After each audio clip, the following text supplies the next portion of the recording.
Go-kart centar West i staza Panda Express u četvrtak 11. srpnja 2024.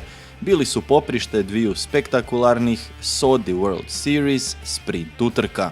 U prvoj utrci Petra Marunica startala je s treće pozicije, pa briljirala u vožnji pretjecanjem prva dva vozača u šikani, a onda je zadržala vodeću poziciju do kraja utrke.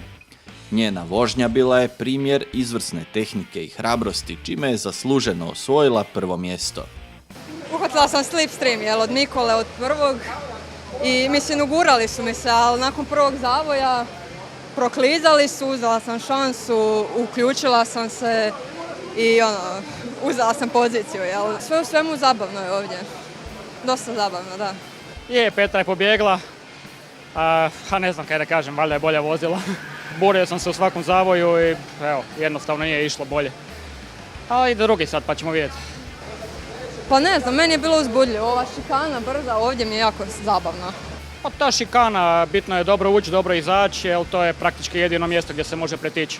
Ako neko bolje izađe, može se unutra ubaciti i to je to. Druga utrka donijela je posebno napetu borbu između Stjepana Jankovića i Mikole Benića.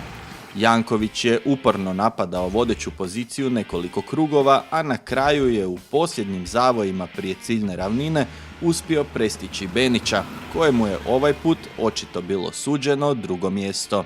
U obje utrke treći je bio Daniel Družak.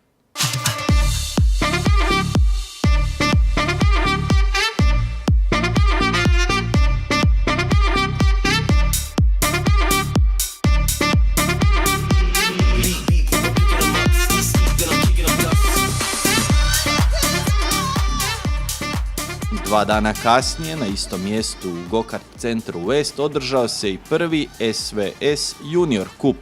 Sudjelovalo je 10 mladih vozača, od čega njih 8 iz Hrvatske, 1 iz Grčke i 1 iz Sjedinjenih Američkih Država. Momčadski kolege i prijatelji izvan staze, Teo Posavec i Daniel Buben, pokazali su pravo rivalstvo na stazi.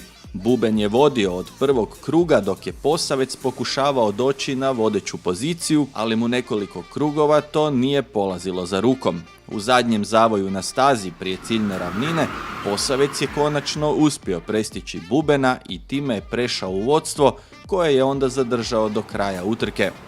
Osigurao je tako pobjedu na ovom uzbudljivom natjecanju. Pa super. Kvalifikacije su mi malo bile lošije, ali trka mi je bila bolja, pošto sam prvi. Jedina konkurencija mi je bio Daniel Buben, pošto je jako lagan. To odmah sam ga prestigao, pošto se nije znao braniti. Bilo je dobro, s tim da je u utrci malo kart bio, previše mi je skakao i to mi je oduzimalo na vremenu. Pokušao sam se obraniti, ali ipak ne znam se braniti toliko. Trenirat ću, jedno čekam da ga opet razbijem, Za priključivanje Sodi World Series utrkama nikad nije kasno, a dodatne informacije dostupne su vam na web stranici gokartcentar.hr.